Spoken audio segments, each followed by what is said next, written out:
Halo, salam Pancasila, salam NKRI.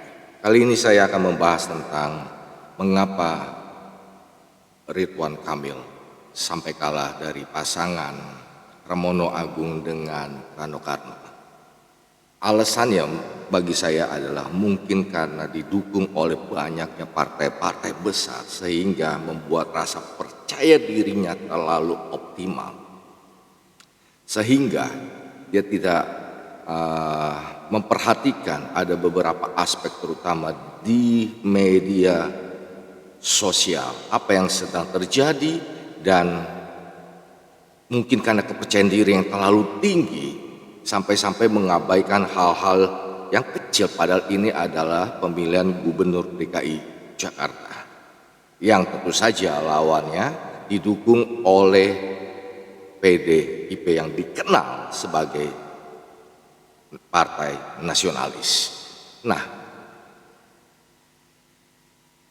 saya kira ini merupakan suatu kelemahan daripada Bapak Ridwan Kamil beserta calon wakil beliau juga, yang tidak mempunyai atau memperhatikan tim-tim yang berada di media sosial, terutama TikTok, YouTube, dan sebagaimana.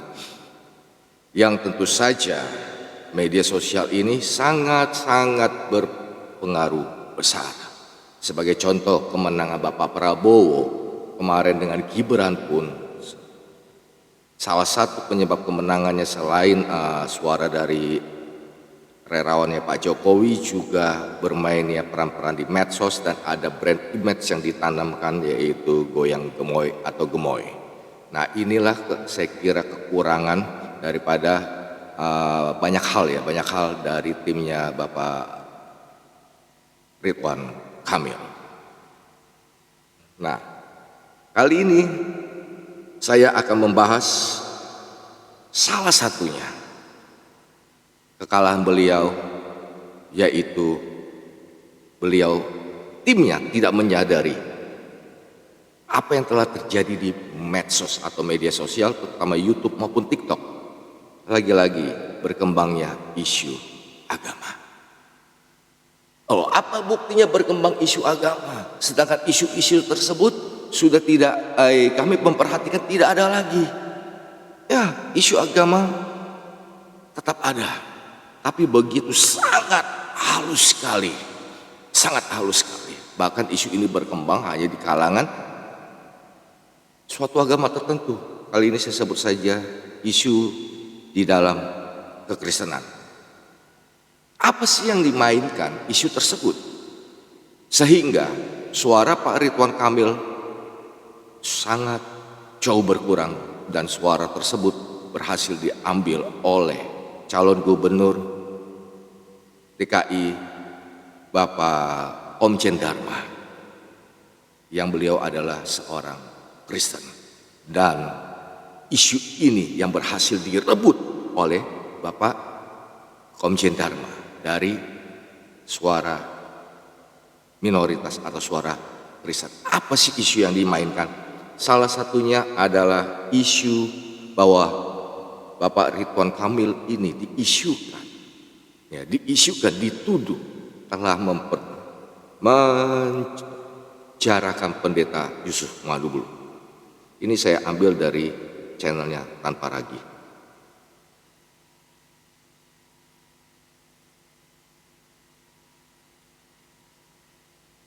Di channel Tanpa Ragi dijelaskan, di situ ditonton 27.000, bayangkan 27.000 penonton. Apakah cuma hanya satu channel saja?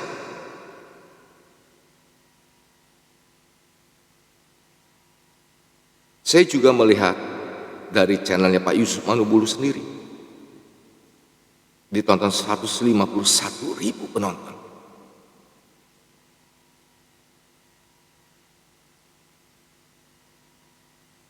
Bayangkan 151.000 penonton, tapi kan penontonnya Pak Yusuf ada banyak di luar negeri, betul. Tetapi mereka yang menonton itu apakah tidak dapat mempengaruhi image seseorang atau beberapa orang yang ada di DKI Jakarta? Dan ini yang sudah brand image, sekali lagi image, untuk agar tidak memilih Bapak Ridwan Kamil, sehingga suara-suara beralih kepada calon gubernur DKI Jakarta yang kemarin, yaitu Bapak Komjen Purnawirawan Dharma. Dan ini pun lagi-lagi dari channel Pak Yusuf Manubulu, yaitu 178.000 penonton.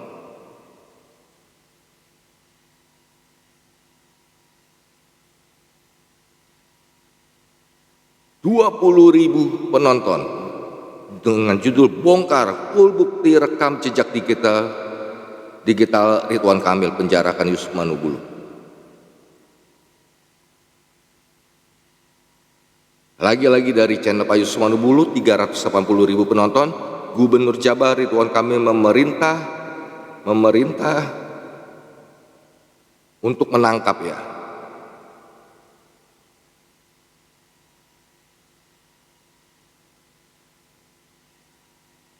Lagi-lagi dari channel ini, kali ini anaknya ya. Sekalipun Ridwan Kamil didukung Jokowi, ini bukti RK Present Manubulu.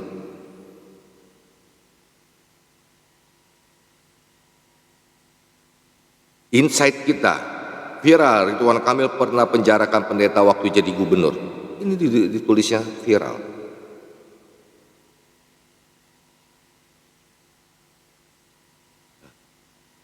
Ngulik berita, Yusuf Manubulu, Ridwan Kamil berbohong.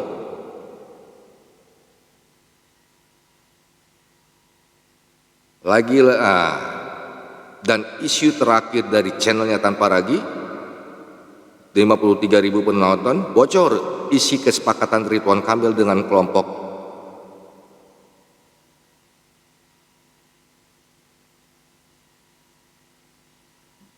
inilah salah satu penyebab kekalahannya dari calon gubernur DKI Jakarta Bapak Ridwan Kamil. Dan saya melihat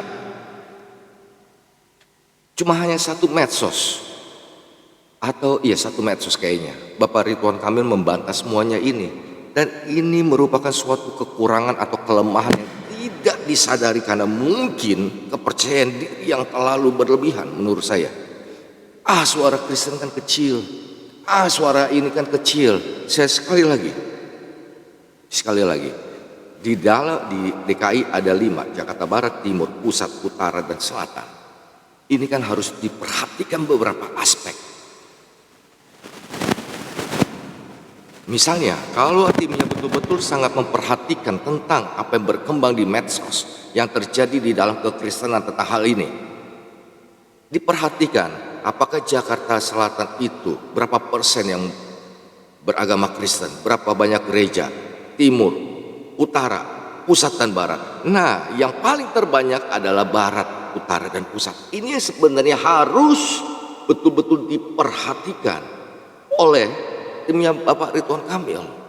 Kedua, dengan banyaknya isu tersebut, apalagi ada juga, cuman saya lupa screenshot tentang, kalau kita cari di Google, adalah ketika Bapak Ridwan Kamil memimpin di Jawa Barat, banyak sekali di situ, banyak gereja ditutup dan banyak daerah-daerah yang intoleran. Tentu saja ini sangat mempengaruhi suara beliau, sangat berkurang, yaitu dari orang-orang yang betul-betul nasionalis. Kedua, dari suatu etnis, anggap saja misalnya etnis keturunan Tionghoa, kalau mendengar kata intoleran, mereka pasti akan mengingat kejadian 98 yang dilakukan oleh sekelompok oknum yang memanfaatkan, dan termasuk pilkada yang sebelumnya waktu itu Ahok dengan Anies, yang dimainkan adalah isu-isu agama dan ras. Nah, image ini yang masih tertanam di benak mereka. Seharusnya tim dari Bapak Ridwan Kamil bisa mengatasi hal ini. Sekecil apapun itu harus diatasi, harus bisa diatasi. Tetapi apa yang terjadi? Tim kemenangan dari Bapak Ridwan Kamil tidak ada upaya bisa menunjukkan bahwa sosok Ridwan Kamil adalah seorang sosok pemimpin yang nasionalis, yang betul-betul nasionalis, yang bisa menjadi pemimpin di atas suku, agama, ras dan adat. Betul-betul pemimpin yang bisa berlaku adil bagi semua suku, bagi semua agama, bagi semua ras, dan bagi semua adat. Ini kan yang tidak diantisipasi oleh tim kemenangan beliau tersebut. Saya sarankan, sebagai saran, mau diterima mau enggak, agar Bapak Ridwan Kamil membentuk suatu tim, terutama tim yang apa yang terjadi di medsos. Jangan hanya dari, terutama dari yang Kristen. Masukkan Pak. Apalagi yang mempunyai suara atau pengaruh di dalam kekristenan. Adakan podcast, adakan kunjungan terhadap gereja ataupun pendeta-pendeta tampil bersama dan sebagaimana dan membantah semua isu ataupun yang sedang berkembang di media sosial bahwa Anda tidak terlibat dalam penangkapan Pak Yusuf Manubulo. Anda adalah seorang gubernur DKI Jakarta. Ini yang harus betul-betul dilakukan dalam jangka waktu 2 bulan ini oleh tim Bapak. Harus betul-betul bisa dilakukan. Saya akan part 2-nya ya nanti, karena akan ini buat di TikTok.